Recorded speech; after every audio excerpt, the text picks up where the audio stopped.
Have you ever struggled getting carrots to germinate well, or they ended up forked and not very sweet?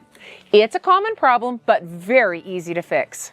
After growing carrots for many years, I've learned that a few simple things can make all the difference in getting great germination and beautiful carrots. Today, I'm going to share the key things to get your carrots to grow their best so that you can grow beautiful, sweet carrots this year. Before we even talk about carrot seed, we need to understand the soil. Now, it is pretty obvious, but the soil is the most important thing. Because carrots are a root crop, the harvest is happening below the soil. So the structure of the soil really matters a lot. Carrots grow best in loose, well-drained soil.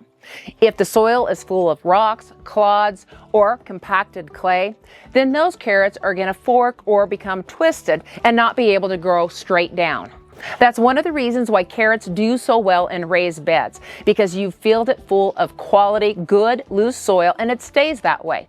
Not that they can't be grown in ground, but the principles are the same. One mistake that gardeners sometimes make is over-amending the garden soil right before planting. Carrots do like organic matter, and compost is great for this. But that compost needs to be well rotted. It needs to not resemble its original material, and it needs to be crumbly and smell like earth.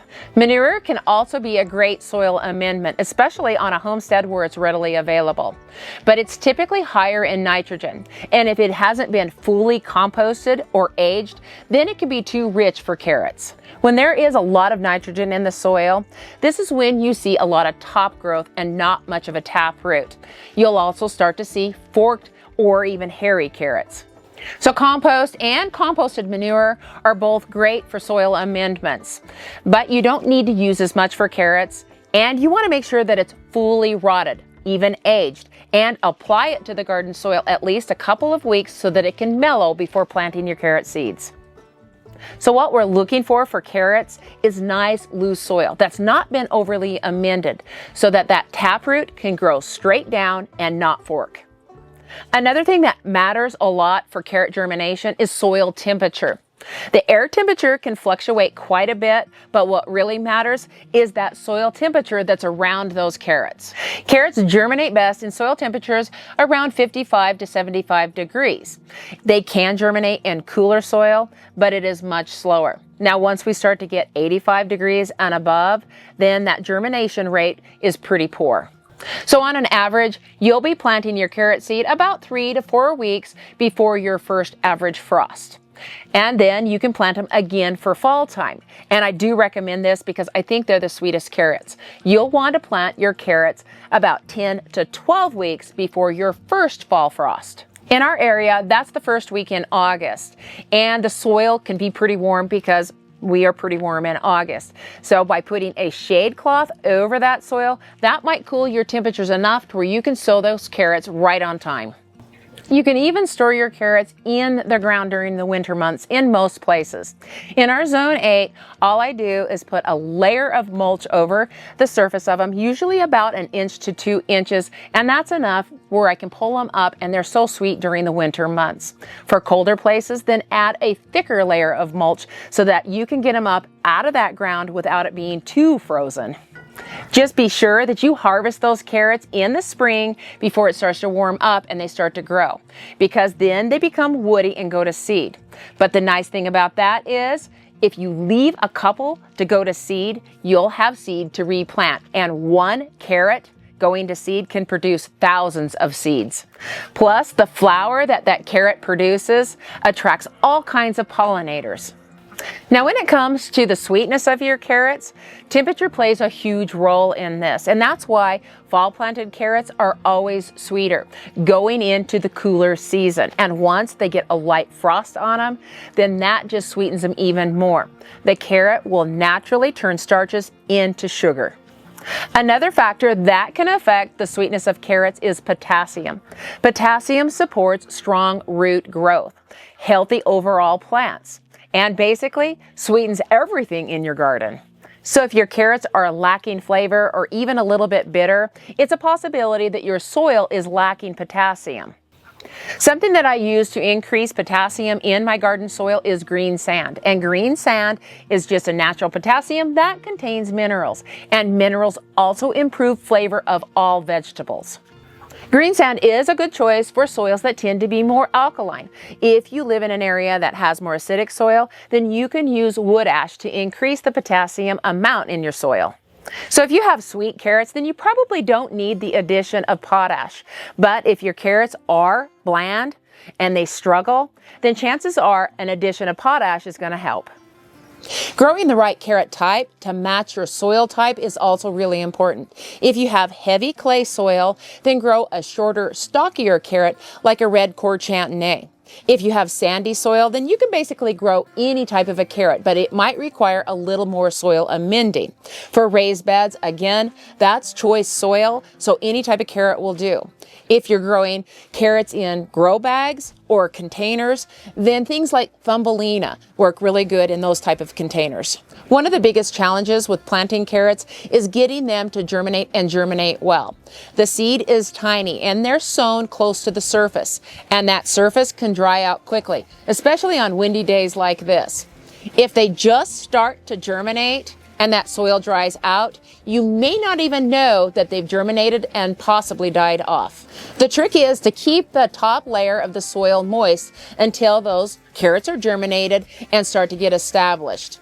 Some gardeners will put some burlap over the top of it or boards over the top of it to keep the soil moist, which work great. I used to use a floating row cover, and I liked that idea unless the wind was blowing. I would put it close to the surface, but the problem with that is that row cover would rub and basically polish the soil. And you can see what it would do to your carrots as well. It would just polish them right off. So watering once a day and maybe even more times a day, up to 2 or 3 times a day in warm climates might be necessary. Now, one of the nice things about a cover like this is I can close this section off to the carrots. That's going to keep humidity in, and it's also going to keep the wind from drying it out. So having a cover is a big bonus, as long as it's not right over the top of the carrots where it's going to rub them off. Carrots do take a little bit of patience waiting for them to germinate, usually around 6 to 14 days, and if the soil is cooler, it can take up to 21 days. Now, in the right environment with a covering like this, these carrots germinated in as little as 6 days. I did 5 different examples in this bed right here of sowing seeds. They were all done the same day, the same seed, the same depth, and because they're in this bed, it's all the same soil. Carrot seeds are small, so they don't like to be sown deeply, or it's too hard for them to come up. Generally, you want about 1/8 of an inch to 1/4 of an inch, and then they'll come up just fine on that. All of these I sown 1/4 of an inch deep. All of these carrots are sown in furrows. The first row was just the old method of just making a furrow, sprinkling the seed over the top of it, and then just pinching about 1/4 of an inch of soil over the top of that. The second one, same thing, but I put a board over the top of it. The third row, I made my furrow, I put water over the top of it just to make sure that it was nice and moist. Sowed my seed over the top of it, and then just put soil over the top of that. Then the fourth row, I sowed my seed in a furrow and then put worm castings over that. The fifth row, I sowed my seed and then I put vermiculite over the top of that. The first row, which is just the one that I did the traditional seed sowing and putting a little bit of dirt over the top of it, they actually came up pretty good. The second row, where I put the board over the top, our germination rate isn't near as good, which actually kind of surprised me because this has worked for me pretty good in the past. Now, something to remember when you're putting a board over the top of seeds, you need to make sure that you get it off as soon as they germinate. And bugs like to live underneath boards. So you might want to be putting something under there like some Sluggo Plus just to control pests. But it does keep the moisture there. But this first row actually had better germination rate. The third row, where I put water down the furrow before sowing the seeds, had about the same germination rate as the traditionally sown carrots.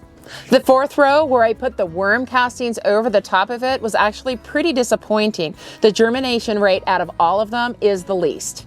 And the 5th row is actually pretty impressive. It had the best germination rate. This is where I put the vermiculite right over the top of the seeds. Vermiculite helps hold in moisture, so that's going to help keep those seeds moist. And it's loose, so it's easy for those seeds to pop through. This cover is from Vago, and one of the nice things that I like about this greenhouse cover is not only does it help hold the humidity in, which helps keep the soil moist, is that if you have cats in the neighborhood, it keeps them out from digging up your seedlings. Birds don't eat your seedlings. So there's a lot of benefits to using a cover, plus keeping the soil a little bit warmer for earlier germination. Vago has covers for all of their beds, and I'll put a link in the description below. There's some great companion plants to be planted with carrots. Tomatoes do great with carrots. And if you plant garlic, leeks, or onions with carrots, it helps repel pests. Radishes and lettuce also do really good with carrots. Once your carrots are established, this is when you want to start watering deeper and not as regular, because we want those roots to chase that water down deep, because that's going to help have a bigger taproot on those carrots. So you want your soil to stay evenly moist but never soggy. If the soil dries out, carrots can crack and they can also become woody. Moist soil will keep them nice and sweet and growing great. Thinning carrots is also extremely important. For one, carrots that are planted too closely, they end up competing for water and nutrients. They can also become twisted. The carrots need to be thinned to about 2 inches apart. Once they get about 2 inches tall, that's when I start to thin them. And then if they're little, the kids love the taste of them because they're nice and sweet, and it's a great little snack for kids. After thinning your carrots out, this is also a great time to mulch. Mulch is great because it's going to help keep that soil cooler, and that makes your carrots sweeter, and it's also going to conserve on water. Carrots don't need much fertilizer during the growing season. If they seem to be a little sluggish, then you can just use a liquid kelp foliar spray, and this will help increase their growth. If you over-fertilize, especially with too much nitrogen, then you'll end up with too much leafy top. Even though the tops are edible, we are going for the root crop. You'll know the carrots are ready when you start to see their shoulders starting to peek up out of the soil. Or you can even just pull a few just to see if they're the size to your liking. I usually like to eat them all throughout the growing season. Once you get carrots off to that first germination stage, they're relatively easy to grow. The key things are you want loose soil, constant moisture, moderate fertility without over-amending that soil, and planting them at the right time of the year. You get these things right, and you're on your way to growing exceptionally tasting carrots. I wish you the best success in growing your carrots this season. Have a great day, a better tomorrow, and may God bless you.